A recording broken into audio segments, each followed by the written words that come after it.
Part की शुरुआत में दिखाते हैं कि जिम ने अपनी काली करतूतों पर पर्दा डालने के लिए रेडियो पर बारबी को खूनी अनाउंस कर दिया था। यहाँ तक कि उसने टाउन के हर घर में अपनी सर्च टीम भी भेजी थी ताकि वे बारबी का पता लगा सके। लिंडा को उसकी ये हरकत पसंद नहीं आती, लेकिन फिर भी जिम ने उसे विश्वास दिया होता है कि वो अच्छा आदमी है और बारबी असली खूनी है। वहाँ जूलिया खतरे से बाहर है, लेकिन अभी तक कोमा में है। रेडियो स्टेशन में डॉडी सोल्जर्स की बातें सुनती है। वे कह रहे होते हैं कि बारबी को जल्द से जल्द ढूंढना होगा। उनकी बातों से तो लगता है कि वे काले अंडे के बारे में जरूर कुछ जानते हैं, लेकिन इस बारे में ज्यादा डिस्कस नहीं करते। डॉडी को याद आता है कि जब उसने छोटे डॉग को छुआ था तो उसको जोर का शॉक लगा था। वो अपने फोन के कैमरा इमेजेस देखती है। दरअसल बेहोश होने से पहले उसने अंडे का फोटो लिया था। वो तुरंत जिम को बताने जाती है, पर वो नहीं जानती कि जिम ही असली विलन है। अब शेड में एंजी, जोई और नोरी अंडे की रखवाली कर रहे होते हैं और सोचते हैं कि उन्हें जिम के मारने का विजन क्यों आया। एंजी को लगता है कि उन्हें जिम को मार डालना चाहिए, लेकिन उन्हें जूनियर की मदद की जरूरत है, इसलिए फिलहाल वे ऐसा नहीं कर सकते। अचानक कैरोलिन वहाँ पर आ जाती है। नोरी उसे सब कुछ समझाती है और विनती करती है कि वो इस बारे में किसी से कुछ भी ना कहे।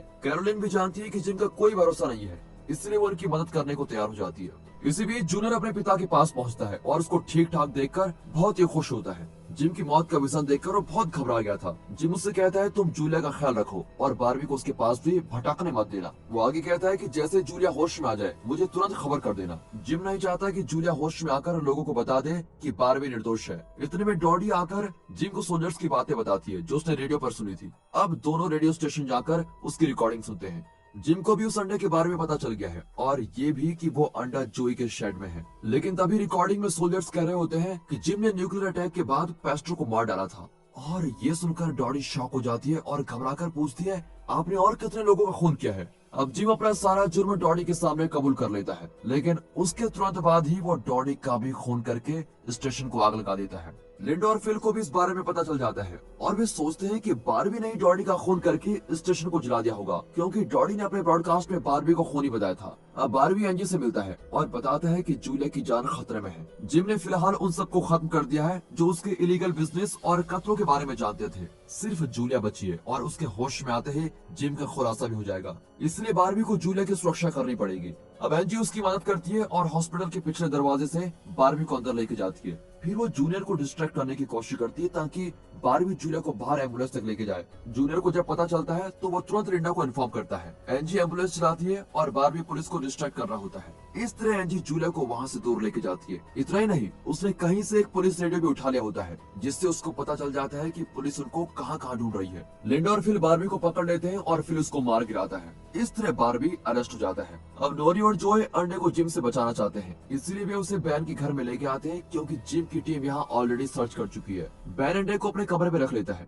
इतने में जिम के आदमी शहर को सर्च करने जाते हैं। कैरोलिन उनको रोकती है कि ओनर की परमिशन के बिना तुम लोग यहाँ सर्च नहीं कर सकते, पर जिम उसे इग्नोर कर देता है और उसके आदमी कैरोलिन को पकड़ लेते हैं। इतने में जोई और नोरी आ जाते हैं और इनसे लड़ने लगते हैं, पर वे उन्हें भी पकड़ लेते हैं। लेकिन शेड खोलने पर पता चलता है कि वहाँ कुछ भी नहीं है। जिम पूछता है कि अंडा कहाँ गया, तो दोनों मासूम चेहरा लेकर पूछते हैं कि आप किस अंडे की बात कर रहे हैं, हमारे पास तो मुर्गी भी नहीं है। अब जिम को गुस्सा आ जाता है और वो उनको अरेस्ट करवा देता है। अब लॉकअप में दोनों बचने का प्लान बनाते हैं। जिम फिर आकर उनसे अंडे की लोकेशन पूछता है। नोरी कहती है कि आप बिल्कुल डरपोक हैं, अगर हिम्मत है तो सेल के अंदर आकर दिखाइए। अब गुस्से में जिम अंदर चला जाता है। तभी नोरी उसको चाकू से अटैक करती है, लेकिन वो बच जाता है। फिर वो दोनों को एक लास्ट वार्निंग देकर गुस्से में चला जाता है। इतने में लिंडा बारबी के हाथ बांधकर लॉकअप में बंद कर देती है। अब जिम जरा घबराया हुआ है और लिंडा से पूछता है कि क्या जूलिया को होश आया कि नहीं, लेकिन लिंडा जूलिया की हालत के बारे में नहीं जानती। यहाँ बैन के कमरे में अंडा अजीब आवाज निकालने लगता है और इससे बैन का सर दुखने लगता है। वो कई कपड़ों से उसको ढक देता है ताकि आवाज कम हो सके।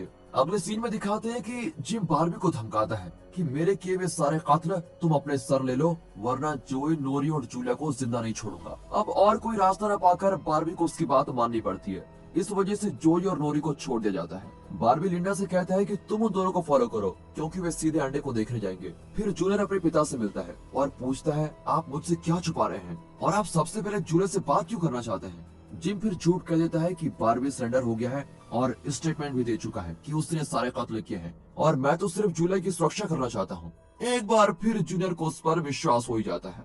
वहाँ जूलिया को होश आता है और वो बताती है कि मैक्स ने उसको शूट किया था। जब उसे पता चलता है कि जिम बारबी पर झूठा इल्जाम लगा रहा है तो वो लोगों को सच बता देती है। जोई, नोरी और कैरोलिन बैन के घर पहुंचते हैं तो देखते हैं कि अंडा चमक रहा है और साथ ही हिल भी रहा है। लिंडा भी इनके पीछे वहाँ पर चली जाती है। अब कैरोलिना उसको समझाने की कोशिश करती है कि हम कुछ गलत नहीं कर रहे हैं, लेकिन लिंडा को उन पर विश्वास नहीं होता। इतने में तितली बाहर आ जाती है और वो बहुत ही कमजोर है। इन्हें तितली को बाहर निकालना होगा, पर वे इसका तरीका ही नहीं जानते हैं। पुलिस स्टेशन के बाहर भीड़ जमा हो जाती है और सब बारबी के मुंह से सुनना चाहते हैं कि वही कातिल है, लेकिन बारबी सबके सामने कहता है मैं निर्दोष हूँ। फिर जिम गुस्से में उसको अंदर खींचकर लेके जाता है और धमकाता है कि ज्यादा होशियारी मत करो और जुर्म कबूल कर लो। बैन के घर पर डोम काले रंग का हो जाता है और तितली बेहोश हो जाती है। तभी बाहर का बड़ा डोम भी काला होने लग जाता है और चेस्टर स्मिल दिन में ही रात जैसा हो जाता है।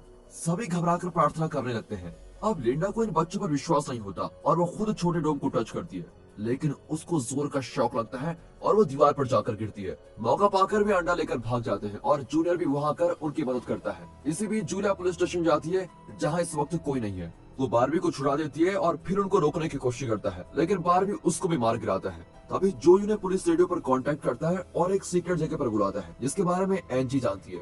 उसी वक्त जिम और लिंडा बैन के घर पर जोई का मैसेज सुनते हैं, लेकिन वे नहीं जानते कि वो कौन सी सीक्रेट जगह की बात कर रहा है। कुछ देर बाद डोम द्वारा चुने गए ये चारों लोग बारबी और जूलिया के साथ सीमेंट फैक्ट्री पहुंचते हैं। जूनियर बारबी पर अटैक करता है, लेकिन बाकी लोग उसको रोक देते हैं, क्योंकि शायद बारबी वो मोनार्क है जिसके बारे में डोम बता रहा था। अब जूलिया जूनियर को समझाती है कि बारबी ने उस पर शूट नहीं किया था। बाकी सभी भी उसे जिम की असलियत के बारे में बताते हैं, लेकिन वो अपने पिता पर इतना विश्वास करता है कि इनकी बातें उसको झूठ लगने लग जाती है। अब ये चारों डोम को टच करते हैं और डोम धूल में बदल जाता है। पहले तो लगता है कि तितली मर गई है, लेकिन फिर वो उठकर बारबी के इर्द गिर्द घूमने लगती है। अब सभी समझ जाते हैं कि बारबी ही मोनार्क है, लेकिन तभी जमीन हिलने लगती है और जूलिया का अंतर्मन कहता है कि ये अंडा उठा लो, और वो वैसा ही करती है।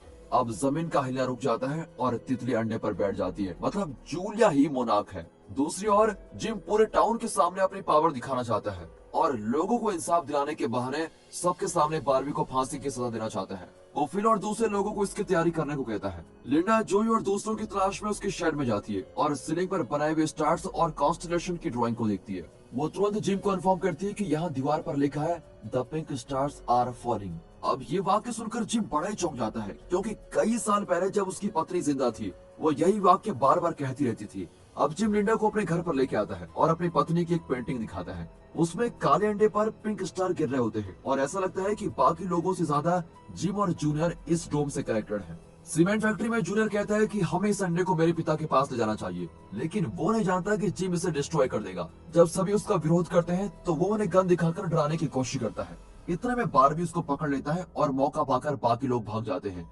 इस वजह से बारबी को दोबारा अरेस्ट किया जाता है। अब जूलिया और उसके साथी जंगल के बीच आकर अंडे से पूछते हैं उन्हें आगे क्या करना चाहिए। तभी नॉरी की स्वर्गवासी माँ एलिस आती है और कहती है मैं असल में एलिस नहीं हूँ, मैं तुम्हारे और दूसरे ग्रुप के बीच कम्युनिकेशन का साधन हूँ। वो बताती है कि तुम्हारा लक्ष्य सिर्फ उस अंडे को सुरक्षित रखना है, इसका कारण तुमको बाद में पता चलेगा। अब पुलिस स्टेशन में जिम बारबी को चिढ़ाता है कि पूरा टाउन तुम्हें फांसी पर लटकते देखना चाहता है, लेकिन बारबी कहता है कि एक दिन ये टाउन तुम्हारे साथ भी यही करेगा।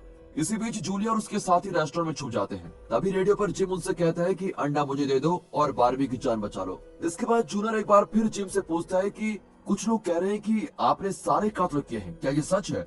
इस बार जिम कबूल कर लेता है कि सारे खून उसी ने किए हैं, लेकिन वो जूनियर को विश्वास दिला देता है कि उसने सारे कत्ल टाउन की भलाई के लिए किए हैं। अब जूलिया जानती है कि मोनार्क होने के नाते इस अंडे को सुरक्षित रखना ही उसकी जिम्मेदारी है। अगर अंडा गलत हाथों में पहुंच गया तो पूरा टाउन नष्ट हो जाएगा। वो दूसरों को एक सेफ जगह पर रात बिताने को कहती है और अंडा लेकर बाहर चली जाती है। वहाँ बारबी के गले में फांसी का फंदा तैयार किया जाता है और टाउन के लोग इस दृश्य के गवाह बनकर बैठे होते हैं। उसी वक्त जूलिया झील पर पहुंचती है और अंडे को पानी में गिरा देती है। तभी झील से पिंक कलर की चिंगारियां आसमान की ओर उड़ने लगती है। ऐसा लगता है जैसे पिंक स्टार उड़ रहे हो। टाउन के सभी लोग इस दृश्य को देखकर बड़े दंग रह जाते हैं। इस वजह से बारबी की फांसी भी रुक जाती है। अब आसमान में पिंक कलर की रोशनी फैल जाती है और पूरा चेस्टर्स मिल रोशनी से भर जाता है और तभी पूरे का पूरा डोम सफेद हो जाता है। और दोस्तों इसी के साथ 5वां पार्ट यहाँ पर खत्म होता है। दोस्तों हमें खेद है कि कॉपीराइट प्रॉब्लम्स की वजह से हम इस सीरीज का सेकंड सीजन आपके लिए नहीं ला पाएंगे, पर खुशी की बात यह है कि ये सीरीज हिंदी में अवेलेबल है, इसलिए आप पूरी सीरीज हिंदी में देख सकते हैं। हमें उम्मीद है कि आपको हमारे चैनल पर दिखाए गए 5 पार्ट्स अच्छे लगे होंगे।